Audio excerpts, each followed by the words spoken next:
పిత పుత్ర పవిత్రాత్మ నామమున ఆమెన్. క్రీస్తునాథునియందు ప్రియమైన సహోదరి సహోదరులారా, స్తుతికి పాత్రమైన మాత అని మనము మరియమాతను కొనియాడుతూ ఉన్నాము. దేవుడు మరియమాతకు ఆ గొప్ప భాగ్యాన్ని అందించి ఉన్నారు. ఎందుకనా ఆమె లూకా సువార్త 1వ అధ్యాయము 38వ వాక్యంలో మనము చదివినట్లుగా, ఇదిగో నేను ప్రభుదాసురాలను, నీ మాట చొప్పున నాకు జరుగునుగాక అని పలుకుతూ తనను తాను సంపూర్తిగా దేవుని చిత్తానికి సమర్పించుకుంది. అదే విధముగా త్రిత్వైక సర్వేశ్వరుడు ఆ మరియ తల్లి యందు ప్రీతిపాత్రుడై ఆమెను అనుగ్రహ పరిపూర్ణురాలుగా మలచుకున్నారు. మరి లూకా సువార్త 1వ అధ్యాయము 28వ వచనములో తండ్రి అయిన సర్వేశ్వరుడు గాబ్రియేలు సన్మనుసుకుని వందన వచనము ద్వారా అనుగ్రహ పరిపూర్ణురాలా అని మరియమాతను కీర్తిస్తూ ఉన్నారు. అదే విధముగా పవిత్రాత్మైన సర్వేశ్వరుడు ఎలిజబెత్తమ్మ పలికినటువంటి పలుకుల ద్వారా లూకా సువార్త 1వ అధ్యాయము 42వ వచనములో, స్త్రీలందరిలో నీవు ఆశీర్వదింపబడిన దానవు, నీ గర్భఫలము ఆశీర్వదింపబడును అని మరియమాతను గురించి ప్రశంసించటం జరిగింది. ఇక పుత్రుడైనటువంటి సర్వేశ్వరుడు మరియ తల్లి గర్భమున మానవ రూపమును ధరించి ఆయన ఈ లోకములో జీవించినంత కాలము మరి ఎన్నిసార్లు మరియ తల్లిని ప్రశంసించారో మనము ప్రత్యేక విధముగా తెలుసుకోవలసినటువంటి అవసరం లేదు. అనగా త్రిత్వైక సర్వేశ్వరుడు మరియమాత యందు మిక్కిలి ఆదర్శము కలిగి ఆమెను స్తుతిపాత్రురాలుగా మలిచారు అని మనకి వాక్యం వివరిస్తూ ఉంది. ప్రవక్తలు సహితము మరి పరిశుద్ధ మరియమ్మ గారిని స్తుతించి గౌరవించారు అని, ఆమెను గురించి ప్రవచించారు అని బైబిల్ గ్రంథం మనకి వివరిస్తూ ఉంది. పరమగీతము 6వ అధ్యాయము 10వ వచనములో మనం ఈ విధంగా చదువుతూ ఉన్నాము. ఉషస్సు వలె చూపట్టుచు ఈమె చంద్రబింబము వలె సుందరముగానున్నది, సూర్యబింబము వలె తేజోవంతముగా ఉన్నది, బారులు తీరిన సైన్యముల వలె భీకరముగానున్నది, ఈమె ఎవరు అని కీర్తించబడుతూ ఉంది. అదే విధముగా కీర్తనల గ్రంథము 45వ కీర్తన 10వ వచనం నుండి 15వ వచనం వరకు మనము చదువుతూ ఉన్నాము. కుమారి, నీవు నా పలుకులు సావధానముగా వినుము, మీ ప్రజలను మీ పుట్టింటిని ఇక మరిచిపొమ్ము.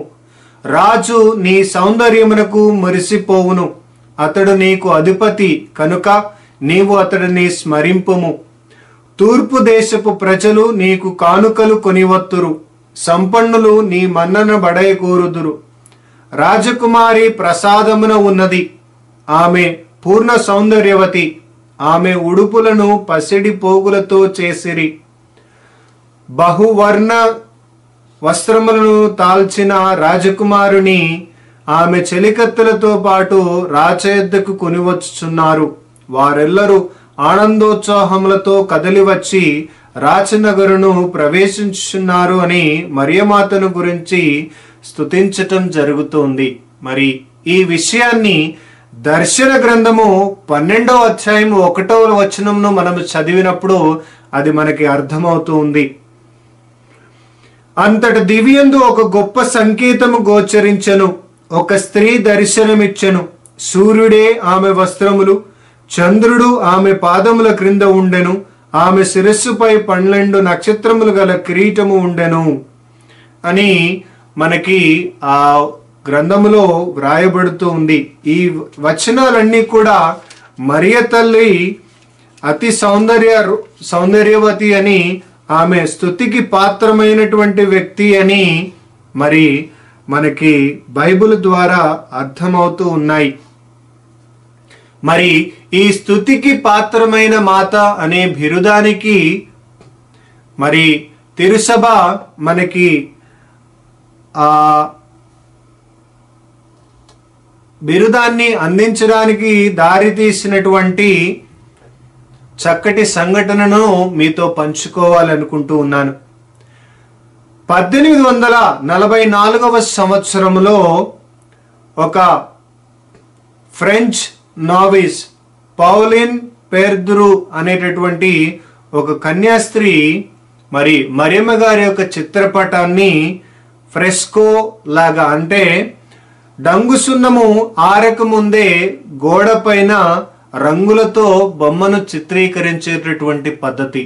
మరి వారి కాన్వెంటులో మరి ఆ కొత్తగా నిర్మించినటువంటి కాన్వెంట్ గోడ మీద ఆ డంగు సున్నము పూర్తిగా ఆరక తలకే అక్కడ రంగులతోటి మరియమాత చిత్రపటాన్ని గీయాలి అని ఆశపడి మరి వారి సుపీరియర్ దగ్గర ఆమె పర్మిషన్ తీసుకొని ఆ బొమ్మ గీయటం ప్రారంభించింది.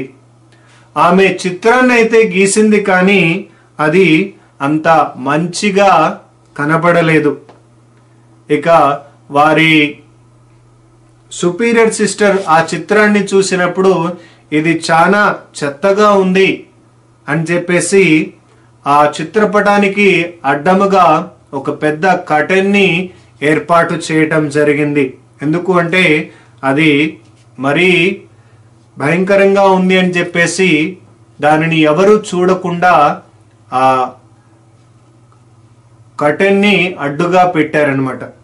కానీ 2 సంవత్సరాల తర్వాత అనగా 1846వ సంవత్సరంలో 9వ భక్తినాథ పాప గారు మరి ఆ కాన్వెంట్ను సందర్శించడానికి వెళ్ళినప్పుడు ఆ కర్టెన్ వెనుక ఏమి ఉంది అని చూడాలి అని ఆ కర్టెన్ని తొలగించినప్పుడు మరి ఎంతో వికృతముగా చిత్రీకరించబడినటువంటి మరియమాత చిత్రము అద్భుత విధముగా బహుసుందరముగా అది మార్చబడింది. దానిని చూడగానే మరి ఇంత అందమైనటువంటి మరియమాతను మీరెందుకు దాచిపెడుతూ ఉన్నారు అని మరి ఆమెను అక్కడ వారందరూ కూడా చూసేలాగా ఆ కర్టెన్ తొలగించటం జరిగింది.